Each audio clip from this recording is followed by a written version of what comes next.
Everyone, आज हम लोग राजेंद्र भट्ट द्वारा लिखा गया निबंध एक टीम अनेक खिलाड़ी पढ़ेंगे। यह निबंध विवेचनात्मक सोच पर आधारित है। इस निबंध के माध्यम से भट्ट जी बच्चों के अपने अनुभव को सकारात्मक तरीके से मूल्यांकन करने की क्षमता जगाने की कोशिश किए हैं। प्रस्तुत निबंध कुछ इस प्रकार है। निबंध का नाम है एक टीम अनेक खिलाड़ी। तो बच्चों, जिस तरह से क्रिकेट, वॉलीबॉल आदि खेल में हमें क्या करना होता है, टीम का निर्धारण करना होता है और टीम के जो सदस्य होते हैं, हर सदस्य का अपना अपना रोल होता है। उसी प्रकार से फिल्म बनाने के लिए भी हमें एक टीम का निर्धारण करना होता है। उस टीम में भी कई मेंबर होते हैं और सारे मेंबर का अपना अपना अलग अलग काम होता है। जब वे सारे मेंबर अपने अपने काम को बखूबी अंजाम देते हैं, तब जाकर के हमारी फिल्म पूरी होती है।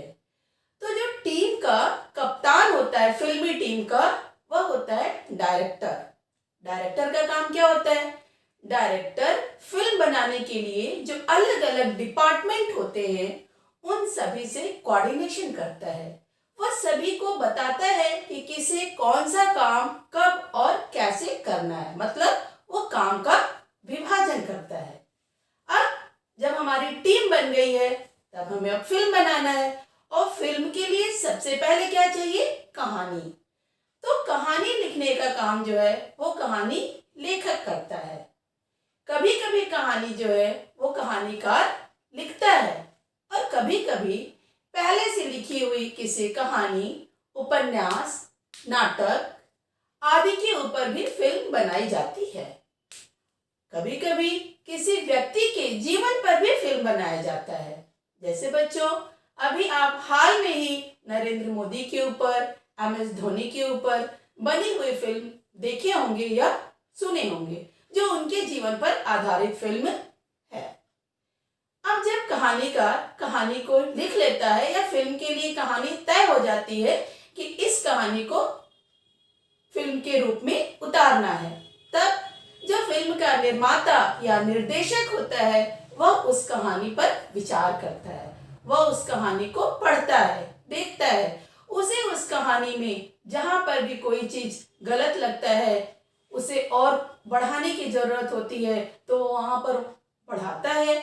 जहां पर कोई चीज उसे अधिक लगती है, घटाने की जरूरत होती है, वहां से वह कुछ चीजों को काट कर निकाल देता है। मतलब जो निर्माता और निर्देशक होता है, वह कहानी को देख करके जब ओके कर देता है, तब फिल्म के लिए कहानी हमारी तैयार हो जाती है।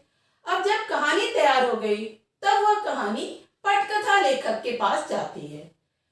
पटकथा लेखक उस कहानी को क्या करता है? नाटकीय रूप देता है। मतलब जो कहानी लेखक होता है, वो सामान्य तरीके से जैसे आप कहानी पढ़ते हो वैसे लिख देता है कहानी को, लेकिन जो पटकथा लेखक होता है, उसे वह नाटक की तरह लिखता है और उस कहानी को विस्तार देता है। जैसे बेटा, अगर किसी कहानी में लेखक ने लिखा है कि एक रामू बच्चा है जो दुकान जाता है और 5 किलो आलू लेकर आता है।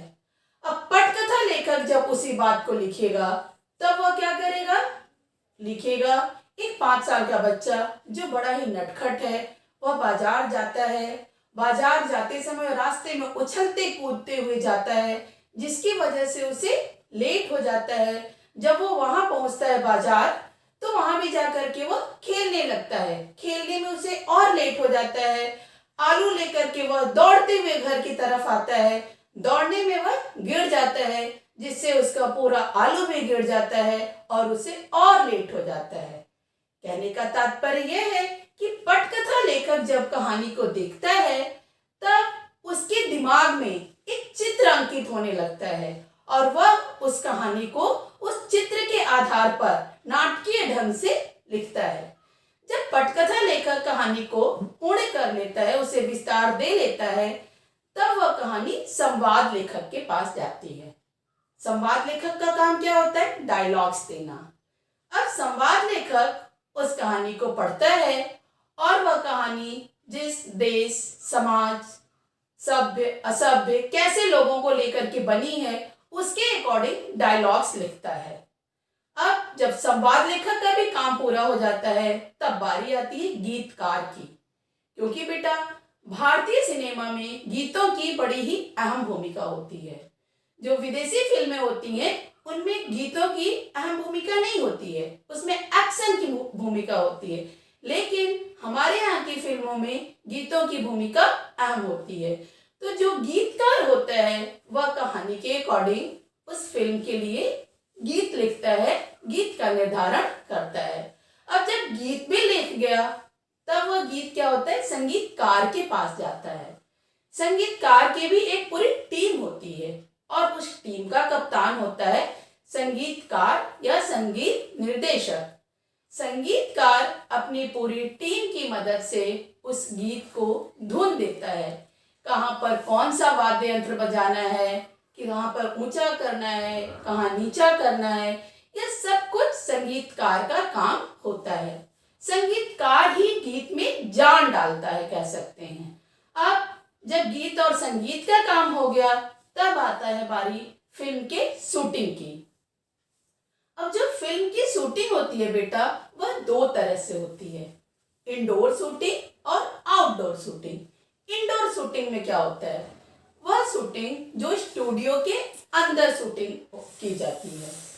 तो अंदर शूटिंग करने के लिए क्या होता है कि जो कला निर्देशक होता है वह अपने जो उसके स्टाफ होते हैं उनको निर्देश देता है और उसके स्टाफ स्टूडियो में ही उस फिल्म की विषय वस्तु के आधार पर प्लाईवुड, पेपर आदि की मदद से पूरे स्टूडियो को एकदम पेंट करके बना करके रेडी कर देते हैं शूटिंग के लिए।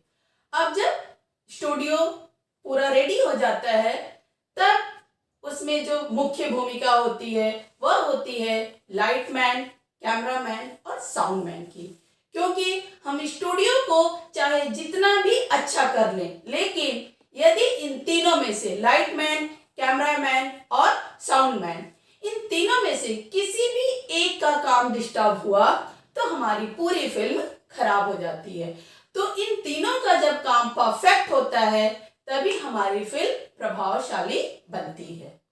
और दूसरी जो शूटिंग होती है वो आउटडोर शूटिंग होती है। आउटडोर शूटिंग में बहुत ही तामझाम होता है या बड़ा ही पेचीदा होता है। इसमें क्या होता है, फिल्म की विषय वस्तु के आधार पर हमें जो भी प्राकृतिक दृश्य, झरना, तालाब, ऐतिहासिक इमारत, पार्क जो दिखाना होता है हमें पूरी टीम के साथ वहां जाना पड़ता है। अब हमें वहां पर स्पीकर, रिफ्लेक्टर, जनरेटर सारा कुछ लेकर के अपना साजो सामान जाना पड़ता है और वहां पर शूटिंग होती है। वहां पर भी लाइटमैन, कैमरामैन और साउंडमैन की भी भूमिका बहुत ही महत्वपूर्ण होती है। इन तीनों की भूमिका पूरे फिल्म में बहुत महत्वपूर्ण होती है। इन तीनों को कहीं भी नकारा नहीं जा सकता है। अब बारी आती है साउंड रिकॉर्डर की, जो साउंड को रिकॉर्ड करता है।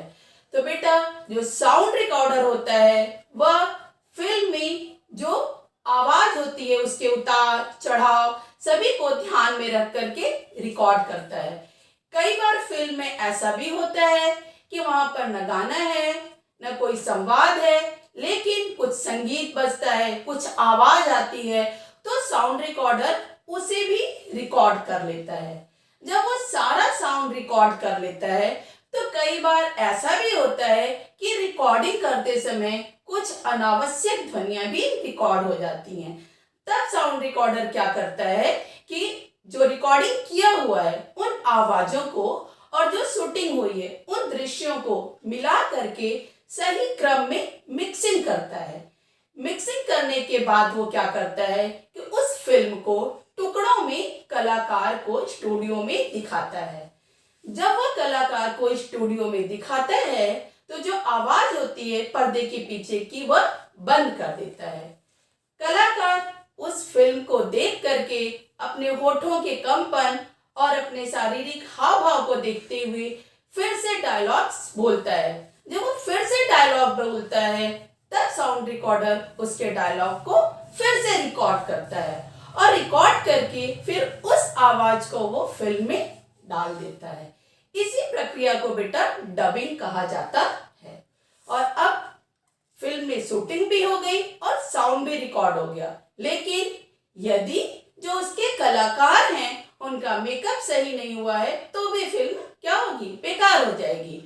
तो जैसा देश है, समाज है, चरित्र है, उसके अकॉर्डिंग मेकअप करना जो काम होता है वह मेकअप आर्टिस्ट का होता है कि किस व्यक्ति को बहुत सुंदर दिखाना है, किसे खराब दिखाना है, किसे देहाती दिखाना है, ये सारा काम मेकअप आर्टिस्ट का होता है।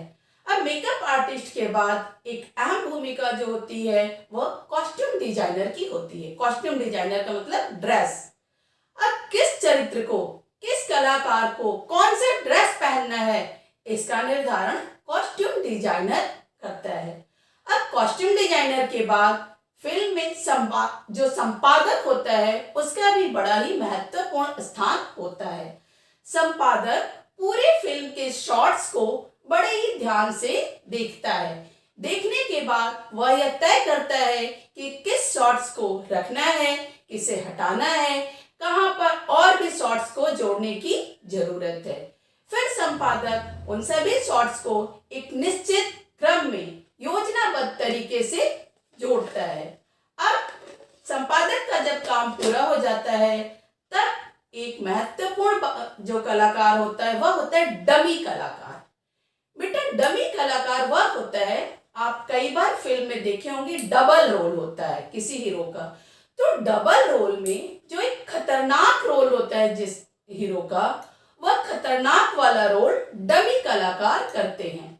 डमी कलाकार बेटा इतने खतरनाक स्टंट करते हैं जिन्हें देखकर सामान्य लोगों के रोंगटे खड़े हो जाए।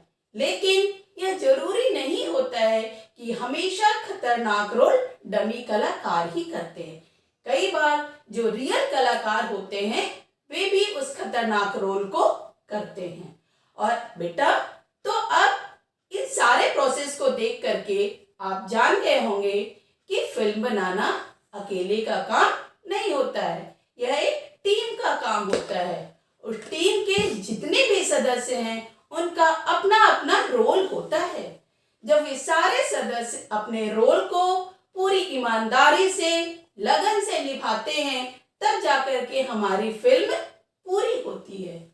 और बेटा जो अभिनेता और अभिनेत्रियां होते हैं उन्हें अपने शरीर, अपने स्वास्थ्य, अपने आवाज का बड़ा ही ध्यान रखना होता है, उसे बिगड़ने नहीं देना होता है। इसके लिए उन्हें कठोर परिश्रम करना पड़ता है, क्योंकि यदि उनका स्वास्थ्य, शरीर बिगड़ गया तो उन्हें काम मिलना बंद हो जाता है।